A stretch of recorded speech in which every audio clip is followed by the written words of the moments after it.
5 pregnant बहू की सौतेली सास। पारो की 5 बहू डरी सहमी हुई कतार में खड़ी थीं। तभी पारो गुस्से से आंखें तरीरती हुई उन्हें खरी खोटी सुनाना शुरू करती है। बहुत चर्बी बढ़ गई है तुम पांचों को, मेरे ना बोलने का फायदा उठाती हो। देखो मैं तुम पांचों की अकल कैसे ठिकाने लगाती हूँ। कभी बासी खाना खाने से कतराती हो तो कभी खाना ज्यादा बनाती हो। अरे इसकी भरपाई क्या तुम्हारा बाप करेगा? हो गरीब बाप की बेटियां, मगर शौक तो रईसों वाले हैं। सास के ताने बाने सुनकर रजनी खुद को रोक नहीं पाती और बीच में बोल पड़ती है। माफ करना माँ जी, मगर ऐसे कौन से शौक पाल लिए हम पांचों ने। जब से ब्याह कर इस घर में बहू बनकर आई हैं, इस दहलीज से बाहर कदम तक नहीं रखा हमने। सारा दिन हम पांचों बहुएं एक पांव काट की पुतली की तरह आपके इशारों पर नाचती रहती हैं। यह सुनकर गुस्से से आग बबूला हुई पारो दांत पीसती हुई रजनी के बाल पकड़कर उसे घसीटते हुए कोठरी की ओर लेकर जाने लगती है।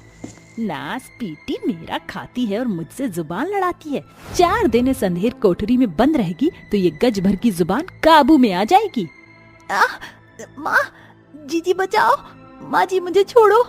रजनी के लाख गिड़गिड़ाने के बावजूद पत्थर दिल पारो उसे कोठरी में बंद कर देती है और अपनी धौंस झाड़ते हुए अपनी चारों बहू को धमकाती हुई कहती है। कान खोल कर सुन लो चारों, अगर तुम में से किसी ने इस करमजली काल को कोठरी से बाहर निकालने की गुस्ताखी की तो तुम चारों को जिंदा जमीन में गाड़ दूंगी। सास के खौफ के मारे बेचारी चारों बहू के पांव बंदिश में बंध जाते हैं। गजोधर की एक गलती का नतीजा उसके 5 बेटे और उसकी बहुएं भुगत रही हैं।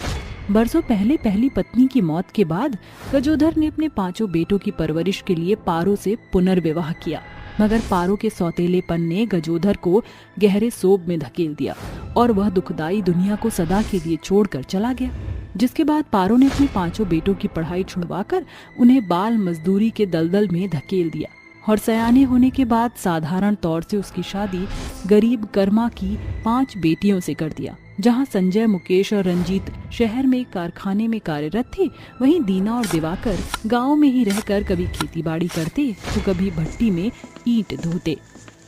आखिर कब तक हम 5 बहुएं अपनी सौतेली सास की ज्यादती और जुल्म का शिकार होती रहेंगी? थोड़ी देर में दीना और दिवाकर घर लौटते हैं। क्या बात है, तुम चारों के चेहरे की रंगत क्यों उड़ी है? दीना के पूछने पर चारों बहू बारी बारी से सब कुछ बताती हैं। जिसके बाद दीना अपनी माँ के कमरे में आता है। माँ, क्या मैं अंदर आ सकता हूँ? अरे आजा। माँ, आखिर आपकी बहू के कामों में कौन सी कमी कसर रह जाती है जो आप उन बेचारी पर जानवरों से भी बदतर जुल्म ढाती हो? अच्छा, तो इन चारों ने चुगली कर दी। देख दीना, ये घर मेरा है, तुम सबको मेरे हिसाब से रहना होगा, वरना उठाओ अपना बोरिया बिस्तर और चलते बनो यहाँ से। पारो दीना की दुखती रग से बखूबी वाकिफ थी कि वह अपने पिता के घर को छोड़ना नहीं चाहता था, इसलिए वह अपनी दाव चलकर दीना का मुंह बंद कर देती है। गुजरते समय के साथ जो बहुओं को पता चलता है कि वह प्रेग्नेंट है, यह खुशखबरी वह अपनी सास को सुनाने के लिए आती है। अरे क्या बात है, सवेरे सवेरे क्यों मेरे सर पर तनी हुई हो? माँ जी, बहुत जल्द आप दादी बनने वाली हैं, हम 5 प्रेग्नेंट हैं। यह सुनकर पारो का चेहरा फीका पड़ जाता है और वह बोलती है। बेड़ा गर्क हो, तुम 5 को किसने कहा था इतनी जल्दी गर्भवती होने को? माँ जी, इतनी बड़ी खुशखबरी सुनकर भी आप खुश नहीं हैं? आहा, अरे कोई जंग नहीं जीता तुम 5 ने प्रेग्नेंट होकर, क्या जरूरत है इतनी जल्दी जनसंख्या बढ़ाने की? माँ जी, कितने ही घर इस खुशखबरी के लिए तरस रही हैं। ये हम 5 बहू की खुशनसीबी है जो भगवान ने हमें गर्भ का फल दिया है। यह सब सुनकर पारो अपने कमरे में आ जाती है। गुजरते समय के साथ 5 प्रेग्नेंट बहुएं 3 महीने का पड़ाव पार कर जाती हैं। एक दिन की बात है। माँ जी, हम गर्भावस्था के 3रे महीने में चल रही हैं। बेहतर होता जो आप हमारे लिए थोड़ा बहुत फल मंगवा देती। कल जब हम टीका लगवाने अस्पताल गई थी तो डॉक्टर ने हमें अंदरूनी कमजोरी बताई थी। डॉक्टर तो कुछ भी बोलते हैं। पुराने जमाने की पटेलू औरतें सारा दिन भूखे प्यासे खेत खलिहान में बनिहारी करने के बावजूद हट्टे कट्टे बच्चे जनती थीं। तुम 5 को तो बहुत छूट है, चुपचाप दाल रोटी खाओ, समझी? और हाँ, ये पाव भर पनीर है, शाम को इतनी भुर्जी बनाकर मेरी थाली में परोसना। एक भी दाना खाया तो खैर नहीं। यह कहकर पारो टहलने निकल जाती है और बेचारी बहू बोलती है। अगर आज हमारी सगी सास होती तो वह इस खुशखबरी से पोले नहीं समाती और हमें यूं छोटी छोटी चीजों के लिए मन न मारना पड़ता। पांचों बहू के सो जाने के बाद पारो देर रात मेवे मखाने खाती हुई कहती है, वाह क्या मीठे मीठे मेवे मखाने हैं, मुंह में घुलते ही मलाई का स्वाद देते हैं। पारो को इस बात की भनक नहीं थी कि उसकी पांचों प्रेग्नेंट बहू से बाहर से देख रही थी। अगली सुबह राधा बात छेड़ते हुए कहती है, माँ जी हमारे लिए थोड़े मेवे मखाने मंगा दीजिए ताकि हमारे बच्चे तंदुरुस्त हो जाएं। अरे मेवे मखाने खाने लायक मुंह है तुम्हारा, और तुम्हारे पतियों ने क्या मेरे पास नोटों के पुलिंदे भेजे हैं? माँ जी जब देर रात आप चिपते चिपाते मेवे खा सकती हैं तो हमारे संग भेदभाव क्यों? अच्छा तो तुम पांचों मेरे कमरे की ताका झाकी करती हो। अब मेवे मखाने तो क्या, अब देखो मैं तुम्हें दाने दाने के लिए कैसे मोहताज करती हूँ। पत्थर दिल पारो अपना पेट भरकर रसोई घर में ताला लगा देती है। प्रेगनेंसी के पड़ाव में भूखे प्यासे रहने के कारण सेहत बिचारी बहुओं का साथ छोड़ देती है। इस बात की भनक लगते ही उसके तीनों बेटे शहर से लौटकर पारो पर बिगड़ जाते हैं। माँ कहाँ हो तुम, सामने आओ। आहा आओ आओ मेरे सौतेले सपूतों, तुम्हारा ही इंतजार था। लानत है तुम पर पारो देवी, एक औरत होकर अपनी प्रेग्नेंट 5 बहुओं के साथ इतनी कड़ाई से जुल्म जाती करती, तुम्हारा कलेजा नहीं कांपा? अरे कैसे कांपेगा कलेजा, इन्होंने अपनी कोख से बच्चे को जन्म दिया होता तब तो एक प्रेग्नेंट औरत की पीड़ा भाप पाती। बरसों से हम सभी इंतजार कर रहे थे इसी वक्त का कि एक रोज तुम्हारा पत्थर दिल पिघल जाएगा, मगर हम गलत थे। इसलिए अब हम पांचों भाई अपनी पत्नियों के साथ ये घर छोड़कर जा रहे हैं। जाते हो तो शौक से जाओ, क्योंकि पारो देवी के लिए परिवार नहीं प्रॉपर्टी और पैसा मायने रखता है। पांचों भाई अपनी प्रेग्नेंट पत्नी के साथ चले जाते हैं। अगली सुबह नींद में मंदी पारो अपने बिछौने पर पड़े हुए कहती है, बहू अरे मेरी चाय कहाँ है, चल मेरी चाय लेकर आ। अचानक पारो को याद आता है कि उसकी बहू और बेटे घर से जा चुके थे, जिस कारण वह अपना हाथ पांव चलाते हुए चाय नाश्ता बनाकर खाने की मेज पर बैठ जाती है, जहां कुर्सियों का खालीपन उसे अंदर ही अंदर खाए जा रहा था। समझ नहीं आ रहा, जिनसे मेरा कोई सगा नाता नहीं था उनकी याद मुझे क्यों झकझोर रही है। पारो अपने ध्यान को भरमाने की भरसक कोशिश करती है, मगर उन्हें हर एक कोने में कभी अपने बेटे तो कभी बहू की छवि दिखाई देती है। जैसे जैसे दिन बीतते हैं पारो को परिवार की अहमियत साफ तौर से समझ आने लगती है। एक रात वह बिछौने पर पड़ी फूट फूट कर रोते हुए कहती है, पैसा और प्रॉपर्टी पाने की होड़ में मैं इस कदर अंधी हो गई थी कि मुझे परिवार की अहमियत नहीं पता चली, मगर आज ये सन्नाटा मुझे तिल तिल मार रहा है। सभी रिश्ते खो जाने के बाद पारो को परिवार की अहमियत समझ आती है। दूसरी तरफ पांचों बहुएं भी 5 बेटों की मां बनकर सम्मति के साथ खुशी से रहने लगती हैं। साथियों, परिवार की अहमियत संसार के शानो शौकत से बढ़कर है, क्योंकि शानो शौकत कब साथ छोड़ जाए कोई नहीं जानता, मगर एक परिवार ही हर सुखड़े सफर में साथ खड़ा होता है। लाचार सास की 5 बाल विधवा बहू। कोटा गांव में रहने वाली रज्जो के 5 बेटे थे। सूरज की किरण पूरे कोटा को अंजोर कर रही थी। तभी पड़ोस में रहने वाली कसूती वहां आती है। खम्बा घड़ी रज्जो रानी, के हाल चाल से थारा? अरे बस यो ही मत पूछ कसूती, के बोलूं इब छोड़ कर आई हूँ अपने छोरों ने स्कूल, महाराते घर का काम काज करने का जी को नहीं करता अब। अरे तो बींदड़ी ब्याल्या, इब थारे 5 छोरे भी किशोर हो चले हैं, वैसे भी राजस्थान की रीति होई से है कि 12 साल में ब्याह कर दिया जाए। कसूती के सुझाव के साथ रज्जो अपने बेटों के ब्याह के लिए लड़कियां तलाशने लगती है और आखिरकार उसकी तलाश धौलपुर में रहने वाले भैरा की 5 बेटियों अंबा, रूपा, बरखा, चकोरी, फूली पर खत्म होती हैं। भाई सा मने थारी छोरियां पसंद से, आप तो बस ब्याह का मुहूर्त निकलवाओ। जैसा आप कहो समधन सा, ये तो हमारी छोरियों का सौभाग्य से जो वो इतने बड़े घराने की बहू बनेंगी।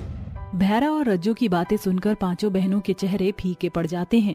रज्जो के जाते ही 7 साल की फूली सयाने स्वर में भैरा से कहती है, बाबू सा हम 5 बहनें अभी पढ़ना चाहती हैं।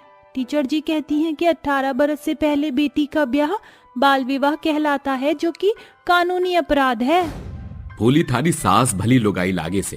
देखना, वो तुम पांचों के पढ़ने पर पाबंदी नहीं लगाएगी।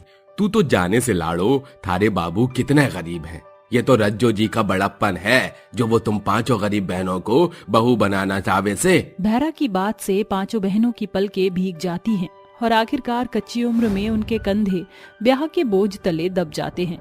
यहाँ से शुरू होता है 5 बाल विवाह बहुओं के ससुराल का सफर। अरे वाह रज्जो बींदड़ी, तागनी कसूती से थारी। अरे कसूती, ज्यादा तारीफ ना कर, नहीं तो पांचों चने की झाड़ पर चढ़ जाएंगी। रीत रस्म खत्म होने के साथ औरतें अपने घर चली जाती हैं। तभी रज्जो खड़ी बोली भी कहती है, अरे ओ छोरियों, कड़े जा रही हो? क्यों री चकोरी, इन चारों के साथ तेरी बूढ़ी भी घास चरने गई? तुम पांचों इकट्ठे नहीं बल्कि अपने पति के कमरों में सोगी, समझे? मगर सासू माँ, मुझे जीजी के बिना नींद नहीं आती। तो आदत को बदलो बहू रानी, यो तुम पांचों का पीहर नहीं, सासरा से। रज्जो के रूखे बर्ताव को देखकर पांचों बहू खौफ से झुंझला उठती हैं। फिर अगली सुबह, अरे कटे हो मारी कामचोर बहू रानियों, उठने का बखत ना हुआ के? सास की आवाज सुनकर पांचों बहू उसके सामने आ खड़ी होती हैं। तभी रज्जो बहुओं पर बिगड़ती हुई कहती है, अरे यो कोई बखत से नई नवेली बहुओं के उठने का? अरे पंछी पखेड़ू 4 बजे के पहर से दाना बटोरने में जुट जाते हैं और तुम पांचों अब उठी हो, घड़ी में 7 बजने को हैं। अगर कालते घड़ी में घंटे की सुई 5 से पार हुई तो थारी खैर नहीं, समझी? जी जी जी जी जी सासू माँ। जाओ, अब काम धाम करो। इसी के साथ 5 बहू काम में जुट जाती हैं। कुछ देर बाद, सासू माँ, खाना तैयार है, लगा दूं? इब के इसका भी न्योता दूं, टेबल पर लगा। बरखा के साथ बाकी बहुएं भी खाना परोसने में जुट जाती हैं। तभी रज्जो खाने का पहला निवाला खाते ही नुष्क निकालती हुई कहती है, बेड़ा गर्क होवे तुम लुगाइयों का, पीहर में कभी कुछ पकाया नहीं था के? योद जली दाल, कच्ची पक्की रोटियां बनाई से 1 पैसे का गुण नहीं पांचों में। सास की हुंकार और फटकार सुनकर बेबस बहुओं की आंखों में आंसू की भरमार लग जाती है। समय बीतता जाता है। एक शाम की बात है। छोड़ मेरी कॉपी, वरना तेरी चोटी काट दूंगा। अरे ओ बींदनी, बावली हो गई है क्या? 6 महीने हो गए ब्याह को, इब भी थारी बचकानी बुद्धि बहू को उछल कूद करना शोभा नहीं देता। सासू माँ, जीतू ने मेरी कॉपी चुरा ली है। बंद करिए किटपिट करना, और खबरदार, जो आज के बाद अपने पति को नाम से पुकारा, तुम्हारे ते बुरा कोई ना होगा। मगर सासू माँ, ये कॉपी अंबिका की है। अपनी चोरी जैसी जुबान को लगाम दे छोरी। बहुओं के हाथ में कलम कापी नहीं, बेलन करची शोभा देते हैं। अब काम करो। रोजाना की बढ़ती रीत रिवायत के चलते बेचारी बहुओं का बचपन सास को बंदिशों में दम तोड़ता चला गया। 1 साल बाद, चलो अम्बे माँ का शुक्र है कि अब मेरी पांचों बहू ससुराल की बागडोर संभालने लगी हैं। अगली सुबह, बहू, मैं अपने बेटों के साथ अम्बे माँ के दर्शन करने जा रही हूँ। तुम पांचों घर का कोना कोना अच्छे से सजाना। आज हमारे को सास बने 1 बरस जो बीत गया। जी सासू माँ, बेफिक्र होकर जाइए। रज्जो अपने 5 बेटों के साथ पहाड़ी में बसे अम्बे माँ के मंदिर जाने को निकल पड़ती है। मगर बदकिस्मती से गाड़ी की भारी दुर्घटना में उसके 5 बेटे दर्दनाक मौत का कौर हो जाते हैं। रज्जो की जान तो बच जाती है, मगर उस दुर्घटना में उसके दोनों पैरों को अपाहिजता का दीमक लग जाता है। तभी एम्बुलेंस उनके घर के बाहर आ रुकती है और व्हील चेयर पर बैठी सवार उनकी सास भीतर आती है। 5 बहुएं भागती हुई उसके पास आती हैं। सासू माँ, ये सब कैसे हुआ? जीजी, क्या हुआ? सासू माँ को चोट कैसे लगी? परे हटो नाश पीटी, तुम 5 मनुष्य का मुंह देखकर ही मैं निकली थी, इसलिए मेरे कुल के दीपक बुझ गए। माँ जी, इसमें हमारा क्या दोष? हाँ, करम जली, सारा दोष मेरा है जो मैंने बहू के रूप में तुम चांडालन को चुना। मेरे बेटे को खा गई तुम। रज्जो की 5 विधवा बहुओं के जीवन में एक बार फिर बुरी परिस्थिति उभर आती है। बेटे को खो देने के गम में रज्जो के मन में 5 बहुओं के प्रति नफरत के बीज बो दिए। बावजूद इसके 5 बहू अपनी सास की बढ़ चढ़कर सेवा बाड़ी करती हैं। फूली, अम्बा, रूपा, अपनी जीजी की बात ध्यान से सुनो। यह जड़ी बूटियों का बना तेल है, इसे ले जाकर सासू माँ के पैरों में मलना है। ठीक है जीजी। तीनों नन्ही नाबालिग बहुएं रज्जो के कमरे में आ जाती हैं। वहीं ठहर जाओ, बगैर मारे इजाजत के अठे क्या करने आई हो? सासू माँ, आपको जितना भला बुरा कहना है कह लीजिए, हम तीनों बहुएं आपकी बात का बिल्कुल भी बुरा नहीं मानेंगे, क्योंकि बापू सा ने हमें विदाई के बेला पर कहा था कि सास माँ का दूसरा रूप है। उनकी डांट में दुलार और उनके गुस्से में प्यार छिपा होता है, और हम जिसे प्यार करते हैं उसे तकलीफ में कैसे देख सकते हैं। अब पाँव आगे बढ़ाएं। अपनी बहू अम्बा की यह बात सुनकर रज्जो का गुस्सा मोम के जैसे नर्म पड़कर पिघल जाता है, जिसके बाद तीनों बहू उसके पैरों की मालिश करती हैं। जिसके कुछ देर बाद चकोरी और बरखा भी खाना लेकर कमरे में आती हैं। माँ जी, ये देखिए, आज आपकी बहुओं ने आपकी पसंदीदा गट्टे की सब्जी और बाजरे की रोटियां बनाई हैं। चलिए मुंह खोलिए, इसके बाद आपको दवाई भी खानी है। ऐसा बोलकर बरखा खाने का निवाला रज्जो की ओर बढ़ाती है। खाने का कौर खाते ही सास का दिल भर जाता है और वह फपक फपक कर रो पड़ती है। समझ में नहीं आ रहा, मैं मारी लाचारी पर रोऊं या इस बात की खुशी मनाऊं कि अम्बे माँ ने मने ऐसी बहू दी है जो बेटियों से भी बढ़कर अपनी अपाहिज सास की सेवा बाड़ी कर रही है। ब्याह के पहले दिन से मैंने तुम बहुओं पर सासरे की जिम्मेदारी थोप दी और छोटी मोटी चीजों में नुस्ख निकाला। ये देखा कोणी कि तुम नाबालिग हो, मगर अब थारी सास की भटक खुल गई है। बहू, आज से रज्जो देवी तुम पांचों के पैरों में पड़ी बहू शब्द की बेड़ियों और बंदिश को तोड़ती है ताकि तुम पढ़ो। उस रोज रज्जो समाज के सारे दायरे को पछाड़कर अपनी पांचों बहुओं को विद्यालय में दाखिला दिलाती है। पांचों बहू पढ़ाई लिखाई के साथ घर की जिम्मेदारी भी और सास की सेवा बाड़ी भी करती बहुओं के अथक प्रयास से आखिरकार रज्जो के अपाहिज पैरों में बल लौट आता है। इस बीच उसकी पांचों बहुओं की पढ़ाई भी पूरी हो जाती है और वह 18 बरस का पड़ाव पार कर जाती हैं, जिसके बाद रज्जो अपनी पांचों बहुओं की शादी उम्र की सही सीमा देखकर एक सुलझे हुए परिवार में कर देती है। कड़वा कथन है, कच्ची उम्र में बांधा गया शादी का बंधन अभिशाप से कम नहीं होता। गरीब बहू के लकड़ी के खिलौने। जानकी और राधा नाम की एक गरीब सास बहू एक गांव में रहा करती थी। वह पेशे से एक लकड़हारिन थी। वह रोजाना पाँव फटते ही भूखे प्यासे मीलों पैदल चलकर कड़ी मेहनत से जंगल से लकड़ियां काट कर उनकी भरी भरकम गठरी माथे पर लाद कर गाँव लाकर उनके लकड़ी के साज सामान बनाकर उन्हें बाजार में बेचने जाया करती। राधा की एक बेटी थी जिसका नाम चमकी था। चमकी पढ़ाई लिखाई में बेहद तेज तर्रार थी। एक दिन दोनों सास बहू लकड़ी का साज सामान की बनावट करते वक्त बात कर रही होती हैं। एक सुबह से रात तक हड्डियों पर लड़कर हम सास बहू लकड़ियों का सामान बनाती हैं, बावजूद इसके कोई विशेष कमाई हाथ नहीं लगती। माँ जी, आज में नए दौर में लकड़ी का साज सामान लगभग खत्म हो गया है। वो तो गनीमत है कि हम गांव देहात में हैं, जहाँ थोड़ा बहुत ये लकड़ी की डलिया टोकरी बिक रही हैं, वरना शहर में तो ये लकड़ी का सामान बेमोल है।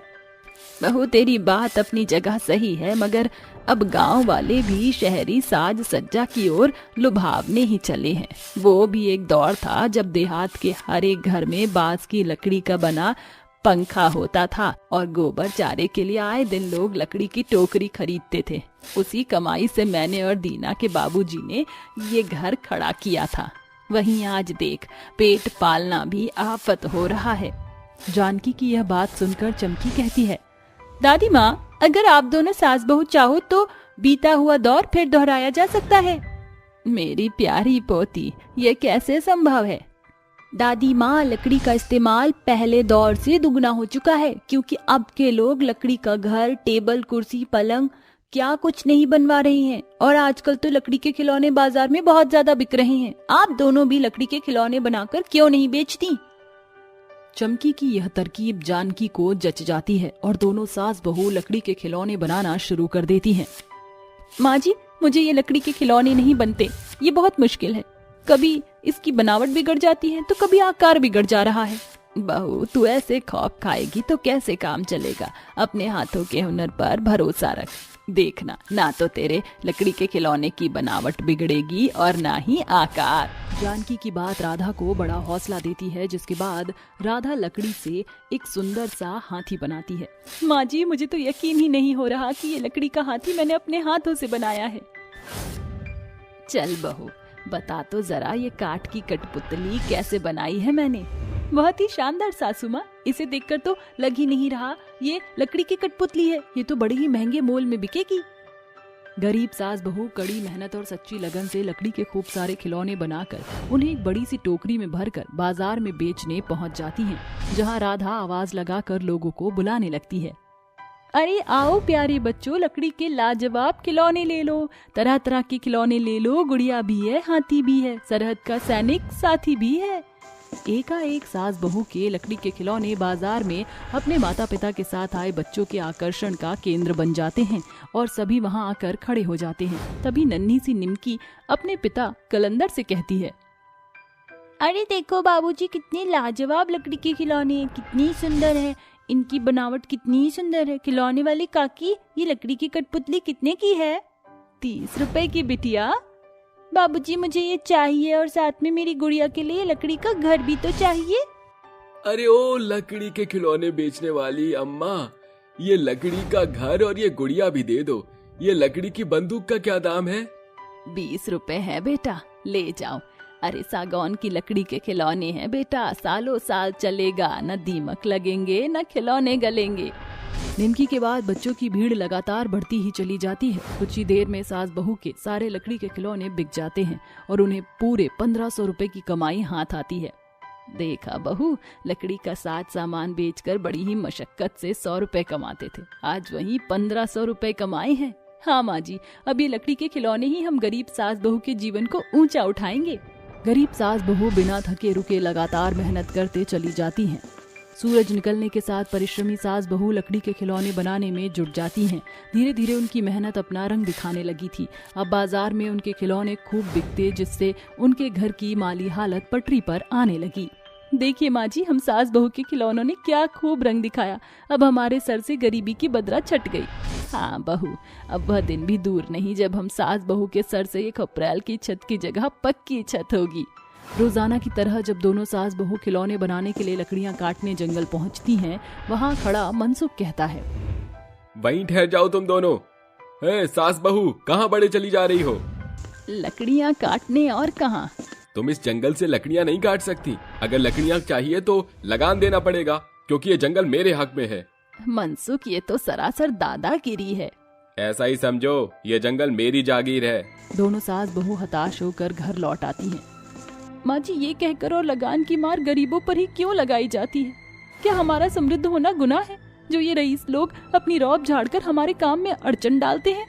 बहू, आज के दौर में सब बदल चुका है। ये लोभी लोग दूसरे की थाली छीनते नहीं चुकते, बल्कि आजमाइश करने पर वह मसलूबों का खून बहाने से भी पीछे नहीं होते। हमारे पास एक उपाय है, अगर हम अपने लकड़ी के खिलौने में रंग भरकर नए सिरे दाम बढ़ाकर बेचें, तो उसे हम लकड़ी का लगान भी दे देंगे और बचत भी कर सकेंगे। अब जहाँ जानकी लकड़ी के खिलौने बनाती, वहीं राधा उन खिलौनों में रंग भरती, जिससे खिलौने और ज्यादा निखर जाते हैं और सास बहू लकड़ी के खिलौने लिए उन्हें बाजार में बेचने पहुँचती हैं। लकड़ी के खिलौने ले लो, रंग बिरंगे खिलौने ले लो, आओ प्यारे बच्चों, मनमोहक खिलौने ले लो। लकड़ी के खिलौने देखकर मुनिया नाम की एक बच्ची मुट्ठी में पैसे बांधे वहाँ खींची चली आती है और ललचाई आंखों से खिलौने देखकर कहती है, ये लकड़ी का मालगाड़ी कितने का है? 50 रुपया का है बिटिया। मगर मेरे पास तो 30 रुपए हैं। कम पैसे होने के कारण मासूम मुनिया का मुंह तर जाता है। तभी जानकी को मुनिया में अपनी पोती चमकी की छवि नजर आती है, जिसके साथ उसकी आंखें भी नम हो जाती हैं और वह बोलती है, कोई बात नहीं बिटिया, तू उदास मत हो, तेरे लिए 30 रुपए में ही ले जा। जानकी मुनिया को कम दाम में खिलौने दे देती है और राधा फिर से आवाज लगाने लगती है, खिलौने ले लो, लकड़ी के खिलौने, रंग बिरंगे खिलौने ले लो, सस्ते शुल्क में सुंदर सुंदर खिलौने ले लो। राधा की बुलंद आवाज सुनकर जिग्नेश नाम का एक आदमी जो वहाँ से गुजर रहा होता है, उसकी सोंजी नजर सास बहू के लकड़ी के रंग बिरंगे खिलौनों पर टिक जाती है और वह रोककर सास बहू के कला की बड़ाई करते हुए कहता है, अरे वाह, आप दोनों सास बहू ने क्या खूब लकड़ी के खिलौने बनाए हैं। इतनी बेहतरी से लकड़ी के खिलौने की बनावट गढ़ी है, आपका जवाब नहीं। देखिए, वैसे मेरा नाम जिग्नेश है, मेरा खुद का खिलौने का कारखाना। अगर आप दोनों सास बहू मेरे लिए लकड़ी के खिलौने बनाएंगी तो बदले में मैं आपको पार्टनर शेयर बना लूंगा और जो भी मुनाफा होगा हम उसे बांट लेंगे। ये तो बहुत सुनहरा अवसर है, हमें मंजूर है बेटा। उस रोज से दोनों सास बहू जिग्नेश के लिए लकड़ी के खूब सारे खिलौने बनाने लगती हैं। बदले में उन्हें मोटा मुनाफा होता है और उस रोज के बाद से सास बहू को पीछे मुड़कर देखने की जरूरत नहीं पड़ती। गरीब दर्जी बहू की सफलता। पंसाली गांव में दामिनी और कावेरी नाम की गरीब सास बहू रहती थी। कावेरी का पति भुवन अपनी जिम्मेदारियों से हमेशा भागता रहता था, जिस कारणवश घर का भार कावेरी के कंधों पर लदा हुआ। वह लाचार बहू लोगों के खेतों में बनिहारी करती थी, तब जाकर कहीं उनके घर का चूल्हा जलता। एक सांझ कावेरी घर आती है, तभी उसे अपना दुधमुहा बच्चा मुन्ना भूख से मचलते दिखता है। मुन्ना मेरे लाल, ना रो बेटा। बहू आ गई तू, क्या बात है बहू, तेरा चेहरा इतना बुझा हुआ क्यों है?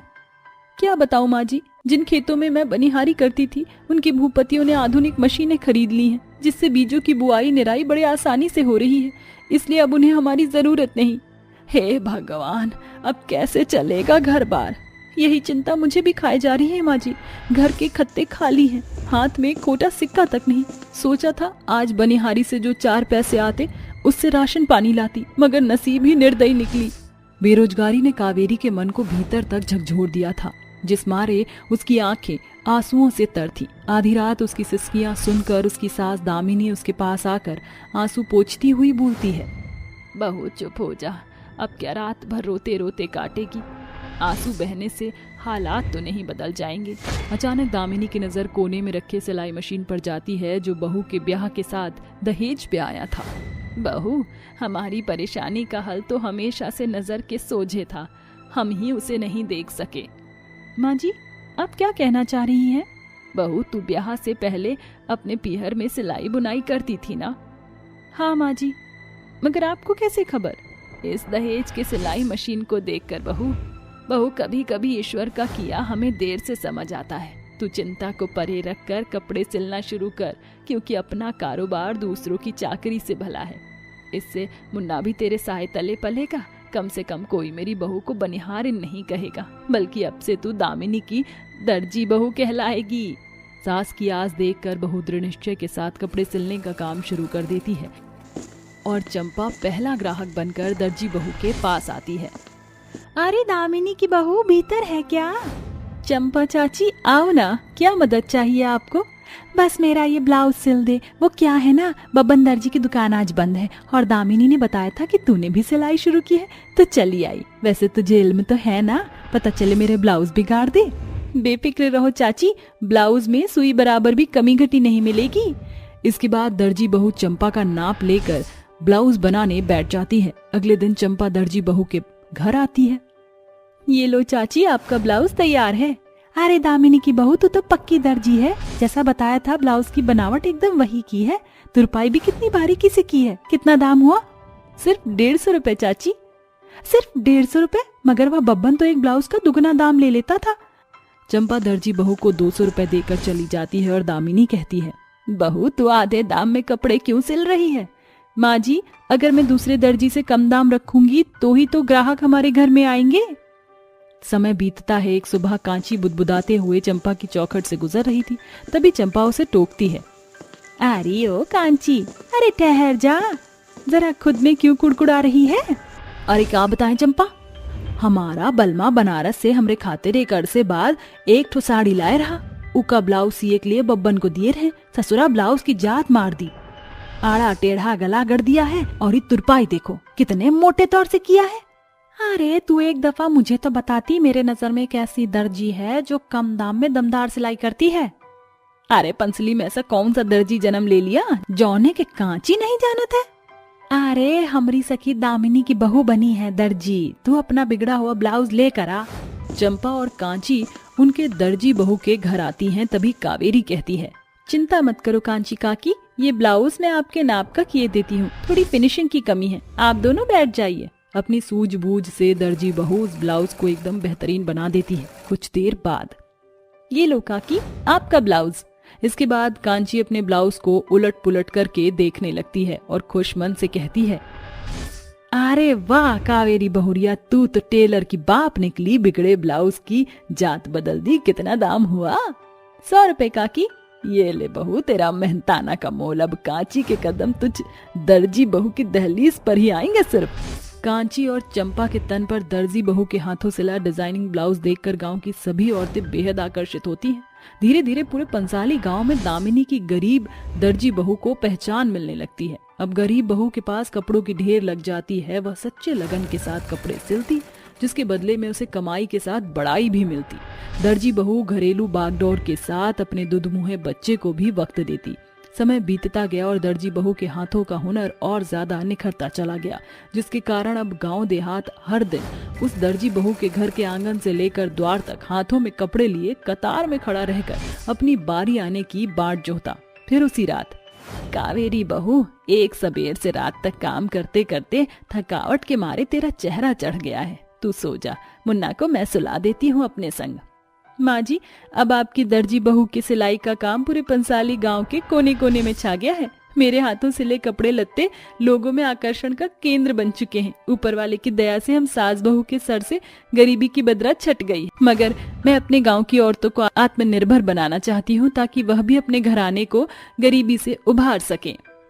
अरे वाह बहू, ये तो बहुत ही नेक विचार है। ऐसा करने से हमारा गांव गरीबी रेखा से काफी हद तक उभर जाएगा। अगले ही दिन दर्जी बहू गांव की बहुओं के बीच एक बैठक रखकर अपनी राय साझा करती है। सभी औरतें रजामंदी जाहिर करती हैं। अब गांव की बहुओं का बड़ा तबका सुबह से सांझ तक दर्जी बहू के घर में सिलाई बुनाई सीखने लगती हैं और माह भर के भीतर ही वह बारीकी से कपड़ा सिलने लगती हैं। दामिनी, तेरी दर्जी बहू की जितनी बड़ाई की जाए कम है। आजकल के दौर में लोग अपने हाथों की कला दूसरों में बांटने में कतराते हैं, वहीं तेरी दर्जी बहू ने अपने हाथों के हुनर से खुद को गरीबी के संग इस गांव की औरतों को आत्मनिर्भर बनाया है। हाँ चंपा, आज मुझे गर्व है कि दामिनी की मेरी बहू है और वो एक आत्मनिर्भर दर्जी है। अभी वह दोनों चौखट पर खड़ी बातें ही कर रही थी कि एक शहरी समूह उन्हें गांव के सीमा में आता दिखाई देता है। जी नमस्ते, हमें दामिनी जी की दर्जी बहू से मिलना है। जी कहिए, मैं ही हूँ दामिनी। कावेरी बहू, कावेरी बहू, जरा बाहर तो आना। सास की आवाज सुनकर सहज सादा लिबास पहने हुए दर्जी बहू अपने दुधमुए बच्चे को बाहों में थामे बाहर आती है। जी माँ जी कहिए। जी नमस्ते, मेरा नाम शांति है। हम आशा निकेतन संस्था से आए हैं। कावेरी जी, आपके हाथों के हुनर की कलाकारी के किस्से, या फिर यूं कहें कि एक गरीब दर्जी बहू के चर्चे गांव देहात से लेकर शहर में सनसनीखेज हो चुके हैं। आप तो गरीब मसलूब औरतों के लिए कर रही हैं। उसे देखकर सरकार से लेकर पत्रकार के नजरों में शुमार हो गई हैं। अब सरकार ने हमारी संस्था की ओर से इस गांव की हर एक बहू के लिए सिलाई मशीन और हर एक दर्जी बहू को 10,000 का योगदान भेजा है। यह खबर सुनकर उस दर्जी बहू का चेहरा खिल उठता है, साथ ही उसकी आंखों में खुशियों के झरने बहने लगते हैं। आपका बहुत बहुत शुक्रिया शांति जी। अच्छा, हम चलते हैं। इस गांव की सभी दर्जी बहुओं को हमारी तरफ से ऑल द बेस्ट। आखिरकार गरीब दर्जी बहू के द्वारा किया गया कड़ा संघर्ष अपना बड़ा असर दिखाता है और कल तक जो गरीब बहू जमींदारों के खेत की बनिहारी किया करती थी, आज वह गरीब बहू अपने कला की कमाई पर आत्मनिर्भर है। सच्चा कथन है साथियों, जहाँ चाह है वहीं राह है। 3 सरकारी नौकरी वाली घमंडी बहू।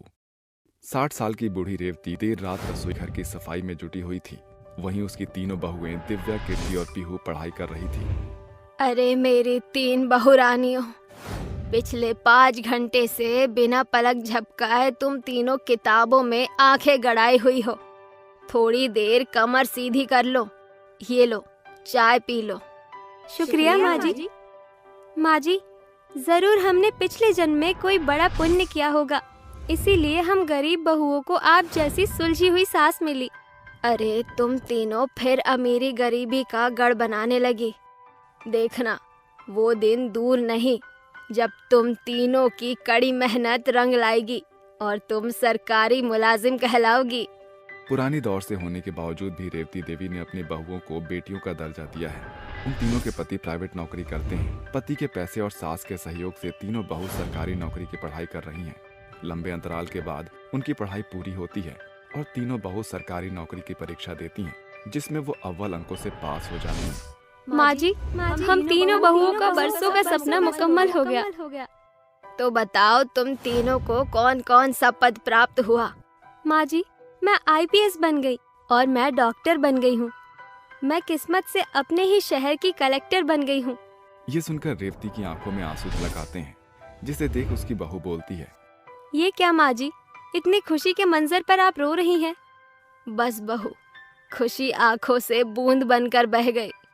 2 दिन बाद माँ जी, बड़ी खुशखबरी है। कलेक्टर के पद के चलते सरकार की ओर से आपकी इस बहू को बड़ा बंगला मिला है। अब हमें इस तुच्छ से घर में गुजर बसर करने की जरूरत नहीं। बहू, बेशक से हमारा ये घर छोटा है, मगर इस घर में हमारी बहुत सी मीठी यादें बसी हैं। माँ जी, आप भी एकदम बॉर्डम रह जाएंगी। शायद आपको स्लम्स एरिया में रहने की आदत पड़ चुकी है, इसीलिए आपको शान और शौकत रास नहीं आ रही। मगर अब हम यहाँ नहीं रहेंगी। हमारे सीनियर्स अगर हमें यहाँ देखेंगे तो हम बहुओं की बेइज्जती हो जाएगी। और नहीं तो क्या, अब आपकी बहू सरकारी नौकरी वाली है। अपनी नहीं तो हमारी छवि का ख्याल कर लीजिए। हाँ बहू, अब तुम पढ़ी लिखी नौकरी पेशा बहू के सोच से मुझ बूढ़ी की सूझबूझ कहाँ मेल खाएगी। जिसमें तुम खुश हो मुझे मंजूर है। मगर माँ, रहने दे बेटा। इस तरह 3 सरकारी बहू की बदले रंगत के चलते एक ही झटके में रेवती देवी के छोटे आशियाने में ताला लग जाता है और वो तीनों सरकारी सर्विस वाले बहू के बंगले में आ जाती हैं। दिन सप्ताह और सप्ताह महीनों के मंजर में बीतते जाते हैं।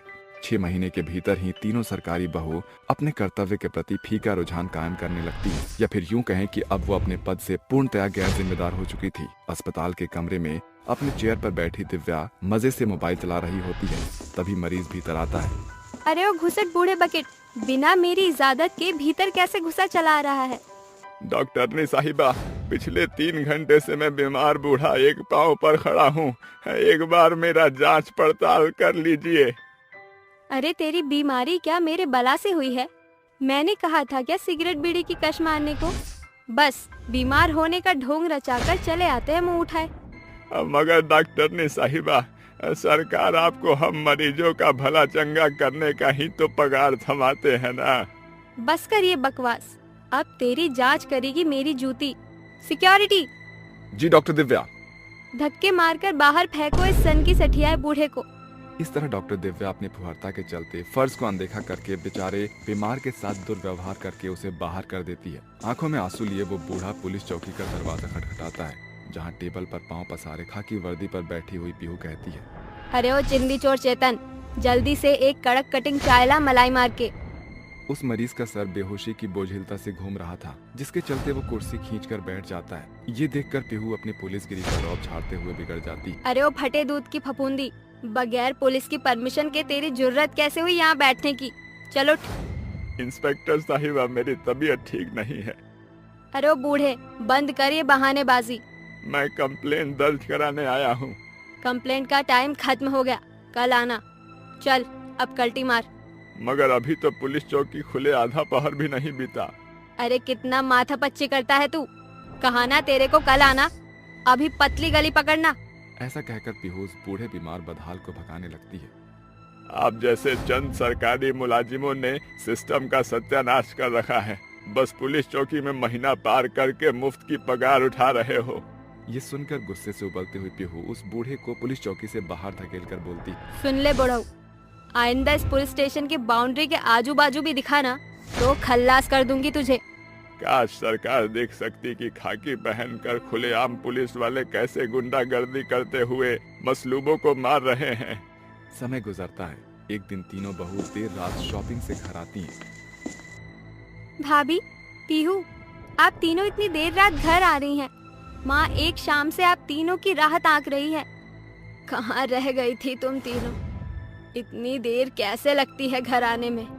चिंता के मारे मेरा जी बैठा जा रहा था। माँ जी, अभी सिर्फ रात के 10 बजे हैं, मगर आप तो आपके बॉडम बेटे ऐसे चौंक रहे हैं जैसे पहाड़ टूट पड़ा हो। अरे हम शॉपिंग करने गई थी, देखिए पूरे 2.5 लाख की शॉपिंग की है हमने। 2.5 लाख? बहू, हर माह तुम तीनों ऐसे ही बावरी बनकर लाखों की शॉपिंग करती रहोगी तो क्या फायदा तुम्हारे सरकारी नौकरी का? मेरी मानो तो अब तुम बचत के बारे में सोचो। माँ जी, हम कोई अपने पति की तरह 15,000 की पगार में प्राइवेट नौकरी नहीं कर रहे। हम तीनों बहू सरकारी सर्विस वाली है, महीने का लाखों कमाती है। अब हमारी चिंता छोड़ दीजिए, क्योंकि हमारी नौकरी 60 साल की उम्र तक तय है और इसके बाद भी एक अच्छे मूल्य का पेंशन भी तो आएगा। रहने दो माँ, सरकारी नौकरी ने आपकी तीनों बहुओं को घमंडी बना दिया है। ऐसे ही समय बीतता है जिसके साथ तीनों बहुओं का घमंडी स्वभाव बढ़ चढ़कर बुलंदी के शिखर पर पहुंचता है। एक दिन कुछ गरीब किसान कलेक्टर कीर्ति के पास पहुंचते हैं। कलेक्टर साहिबा, हम गरीब किसान गांव के रईस जमींदार के द्वारा करों की मार झेलकर हम गरीब किसान के कंधे कर्जों के बोझ तले दब गई हैं। हमारी आपसे अपील है कि सरकार तक हम गरीबों की गुजारिश को पहुंचाइए। अरे मैं क्या तुम्हें डाकिया दिखाई देती हूँ?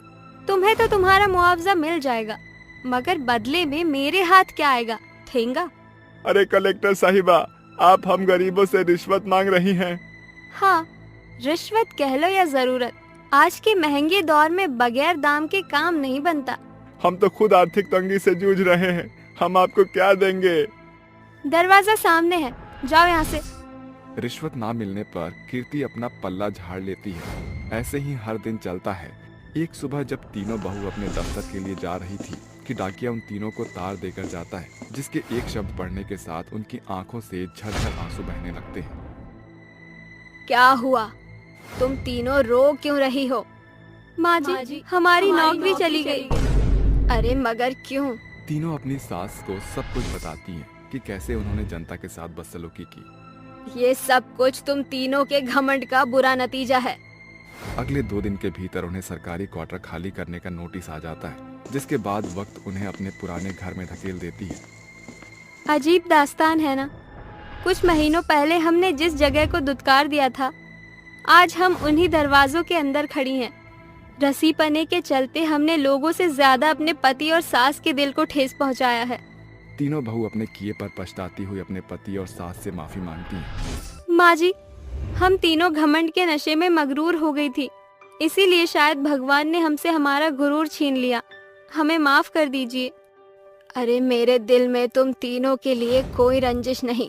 सारा खेल वक्त का होता है बहू, क्योंकि वक्त बड़ा बलवान है। ये कभी राजा को रंक बनाकर छोड़ता है तो कभी गरीब को बुलंदी के गढ़ पर बैठाकर छोड़ता है। जो हुआ तुम्हें अपनी गलती का पछतावा है, ये बड़ी बात है।